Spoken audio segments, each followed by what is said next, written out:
The coffee shop went quiet when the biker's fist splintered the table and poured coffee on the old man's book. "Get out of my seat, cripple," he yelled, standing over the one-armed veteran who didn't move. Everyone stayed still. Not the heir, not the customers, and not the waitress. A young man with steely eyes and a baseball cap looked up from the corner. The bikers saw him as just another nobody who drank lattes.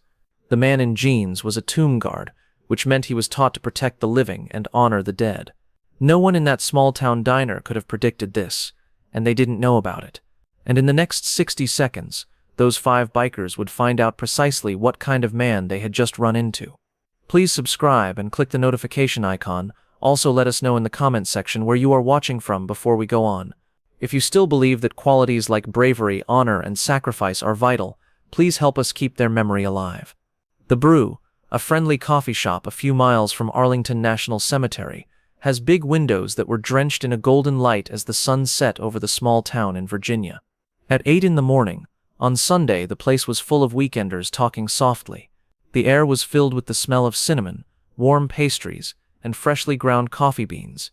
The room was filled with the sound of ceramic mugs clinking and people talking quietly. The espresso machine behind the counter hissed and gurgled. The walls were covered in black and white pictures depicting the town's past, from Main Street in the 1950s to guys in uniform going for fight. There was a faded picture of a young Marine in Vietnam, with a calm look of purpose on his face. It was near the register. The regulars recognized who it was, but most people didn't look again. Ray Thompson, who the locals called Pops, was sitting in his usual seat by the window with a worn paperback about World War II open in front of him. Ray went to the Brew every Sunday morning at the age of 68.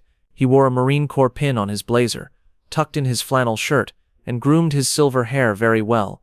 His left sleeve, which was pinned up just below the elbow, was a quiet reminder of the arm he lost to a grenade in Vietnam in 1970. Ray's stance was alert, as if he were still ready for anything, yet his blue and piercing eyes were focused on the pages of his book. He never stopped acting like a Marine. Daniel Rivera, also known as Lieutenant Dan Rivera to his squad, was sitting at a table in the corner of the room, fitting in with everyone else. Dan, who was 32 at the time, was one of the best guards at Arlington, who kept watch over the tomb of the unknown soldier. On his day off, he traded in his smart dress blues for a black t-shirt, trousers, and a baseball cap that fit low. He had his laptop up and was reading some of his work emails, but his mind kept going back to the well-known rhythm at the coffee shop. Dan had met Ray a few months ago at a veterans event. The older man's experiences of Vietnam had stuck with him. They nodded at each other when Dan came in, which is a sign of respect amongst those who want to help others. Lena Harper, the 50-year-old owner of the Brew, went between tables with her apron stained after years of work and her dark hair pulled back in a messy bun. She smiled at 2 college students studying in the corner, and then brought Ray a fresh pot of coffee. With a soft Virginia drawl, she said, "Morning, Pops." Ray looked up and smiled a little as he said, "Refill." She poured the black coffee carefully so it didn't spill on his book and said, "You know I can't say no to that, Lena. Keep it coming." "Reading about the war again. You ever take a break from that stuff?" Ray said in a steady, low voice. "History keeps you honest." Lena laughed and shook her head, saying, "Keeps you from forgetting what matters." She went to the next table, where an elderly couple was sharing a plate of blueberry muffins and talking softly about gardening and grandchildren. "You're a stubborn one, Pops," Dan said as he sipped his latte. He was impressed by how strong and calm the old man was, even though he had lost an arm. Ray made Dan think of the men and women who had given all and asked for nothing, the soldiers he thought about every day at Arlington. He was just about to go back to his emails when the sound of motorcycle engines shook the windows and roared through the quiet morning like thunder. As the door swung open, 5 men walked in, their enormous boots pounding the hardwood floor. Jake Malone, the leader, was 6'4" tall and had a shaved head and tattoos going up his arms. His friends called him Razor. His leather jacket creaked as he walked, and he had a smirk on his face. The other 4, Tommy, Spike, Mitch, and Carl, followed closely behind, their eyes scouring the room like hunters. They were members of the Iron Reapers, a biker gang that had been causing havoc in the area for weeks. People stopped talking in the coffee shop. Fork's paws stopped in the middle of a bite, and the college kids in the corner shrank back in their seats. Jake's eyes went to Ray's table beside the window, which had the best view of the street in the house. He smirked and walked over, his boots loud against the floor. "Hey, old man," he said, his voice carrying across the shop. You're in my seat, move it. Rye's blue eyes were calm but unwavering as he looked up from his book. He slowly put the paper down again and folded the page's corner. I've been sitting here every Sunday for 10 years, son, he said, his voice steady with a slight Ohio accent. Plenty of tables. The other motorcyclists looked at each other and moved closer. You deaf or just stupid? Pick another. Jake's smirk disappeared, and his face turned red. This is my table now, he said loudly, getting everyone's attention. The shop went quiet. The older couple stared at their muffins. The college kids froze, and Lena tightened her grip on the coffee pot. Ray stayed still, taking a slow sip of his coffee with one steady hand and glaring at Jake. I'm not looking for trouble, he said, but I'm not moving either. Jake laughed with a hard bark. I earned my spot here a long time ago. Did you earn it? What? Are you a war hero? You're just an old man taking up space, he added, leaning in and blocking Ray's view. Lena stepped up and stated in a trembling but strong voice, Jake, that's enough. Move or I'll move you myself. Don't annoy him. He's a good man. Stay out of this, Lena. Jake snapped, turning to glare at her. Unless you want trouble too. Lena froze, her face pale. The other customers looked away, afraid to draw Jake's attention. Ray set his coffee down, his eyes never leaving Jake. He reached up and touched the Marine Corps pin on his jacket almost absently. I've faced worse than you, son, he said quietly, and I'm still here. Jake's face twisted with anger. He reached out, snatched the pin from Ray's jacket, and tossed it to the floor. The small metal emblem skidded across the hardwood, coming to rest near the counter.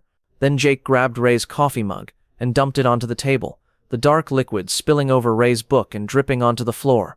The sound of the mug hitting the table was like a gunshot in the quiet shop. Lena gasped, stepping forward. Jake, stop it. You can't just shut up, Lena said. Jake roared, pointing a finger at her. Stay behind your counter, or you're next.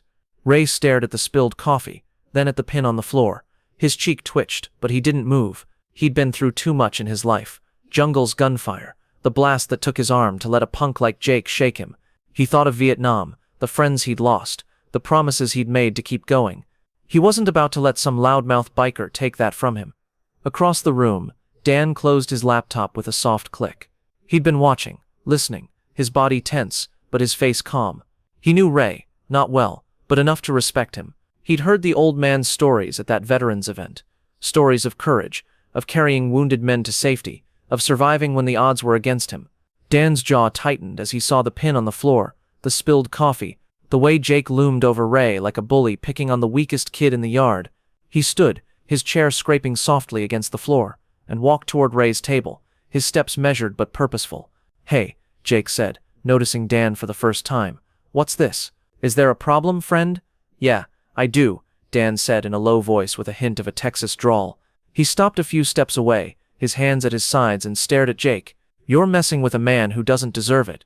Jake looked at his team and laughed, saying, Hear that, boys? Pick up his pin, apologize, and go. He moved closer to Dan, looming over him, and said, This man believes he's a hero. Who the hell are you anyway? Someone who wants to be tough? Just someone who knows right from wrong, Dan said without blinking. Jake, pick up the pin. Tommy, a wiry man with a scar across his cheek, stepped forward and cracked his knuckles, saying, You're out of your league, man. The other bikers chuckled, but there was a tense edge to their laughter. Dan continued, I'm not the one who's going to get hurt, but I'm giving you a chance to do the right thing. His gaze shifted to Tommy, and then back to Jake. Back off before you get hurt. Don't make this harder than it needs to be. Jake's grin vanished. He struck a hard hand at Dan's face quickly, thinking it would finish the debate, but Dan was quicker. He stepped to the side, grabbed Jake's wrist, and twisted it in a smooth, practiced way. Jake moaned in pain as Dan pushed him forward, sending him crashing into a table. His arm was stuck behind him. The sound of cups and plates breaking was loud and unsettling in the calm store. Tommy and Spike charged at Dan from both sides, fists up. Dan moved like he had practiced for this, and he had spent years preparing his body and mind as a tomb guard, and his close-quarters fighting training kicked in like muscle memory. He slipped beneath Tommy's furious swing, hit him in the ribs with his elbow, then turned and grabbed Spike's arm, twisted it till Spike fell to his knees with a yelp. Dan kicked a chair into Mitch's path as he charged, and the biker fell into Carl. They plowed into the counter, which sent a stack of coffee mugs flying. In less than a minute, the fight was finished. Jake was lying on the smashed table, moaning. Tommy held his side and gasped for air. Spike was on his knees, and Dan still had a hold of his arm. Mitch and Carl jumped to their feet, but when they saw Dan's steady gaze they froze. The store was quiet, save for the sound of broken crockery settling on the floor and the bikers breathing heavily. Dan let go of Spike's arm and stepped back. He was relaxed but ready. "Pick up the pin," he urged again, his voice calm and quiet, "and say you're sorry to Ray." Jake now had to get up, and his face was hot with shame. He looked at his workers, but they turned away, not wanting to make eye contact. "Fine," he murmured as he limped over to the counter where the marine pin was. He took it up, his hands shaking, and put it on Ray's table. He whispered, "Sorry," so quietly that it was hard to hear. "Didn't mean to hurt you," Dan said, shaking his head more loudly and angrily. Jake swallowed hard, his pride in pieces. "I'm sorry." "Okay," he answered, and his voice was clearer now. He took out a crumpled packet of cash from his pocket and threw it on the table. "I shouldn't have done that. For the coffee and the mess." Rai stared at the pin, and then at Jake. His face was hard to interpret, but his eyes were acute. "Son, you don't take respect," he replied softly. "You have to earn it. You might want to work on that." Jake nodded, his bluster gone. He waved to his workers, and they moved toward the entrance, their boots scraping the floor. The sound of their motorcycles filled the air as they drove away, leaving the store in shocked quiet. Then people started to clap. The elderly couple jumped up and clapped enthusiastically. The man said, "Semper Fi, Ray." The college kids joined in, their faces full of astonishment. Lena rushed over, her hands clasped together and tears in her eyes. "Oh my God, Ray. Are you okay, Dan?" Ray grinned and patted her hand as she added, "We're fine, Lena." "I didn't know what to do," she said, her voice shaking. "This is a good place for you to run." With his heart still racing from the fight, Dan slid into the chair across from Ray and asked, "You okay, Pops?" "Been through worse," he said next. "But I appreciate you stepping in, Dan." Ray nodded, picked up his pin, and used his napkin to wipe it off before re-pinning it on his jacket. His hands were steady, even though he was full of adrenaline. Dan grinned, which was unusual for him because he was usually so serious. "I guess I've had some practice," he said. Then he paused and said, "I'm a tomb guard over at Arlington." "I didn't know you had that kind of fight in you," Ray remarked as his eyes softened and then widened. "You're a tomb guard, huh? I didn't want to make a big deal out of it, but I couldn't let them treat you like that." His voice trailed off as he remarked, "That reminds me of the boys I served with in name. Young, strong, and passionate." Lena, who was still disturbed, brought over a new pot of coffee. "On the house," she said with authority. "For both of you. You did them proud today." Dan felt a warmth in his chest, the kind that came not from praise but from knowing he'd done right. "I just did what you'd have done, Pops," he said. "What any of us would do for a brother. And don't even consider paying for those cups that broke. That's on Jake." The couple's older man came up, holding out his hand and added, "I'm a vet myself," in an emotional voice. "Korea 52. You two showed that punk what a real man looks like." He shook Ray's hand, then Dan's, his grip firm. "Thank you." Word of the incident spread fast. By the next week the brew was busier than ever, with locals stopping by to hear the story firsthand. Lena framed a photo of Ray and Dan taken that morning by one of the college kids and hung it on the wall, calling it the Honor Corner.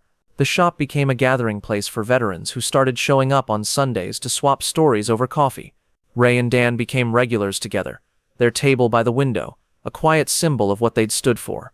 Ray replaced his coffee-stained book with a new one, but he kept the marine pin polished and gleaming.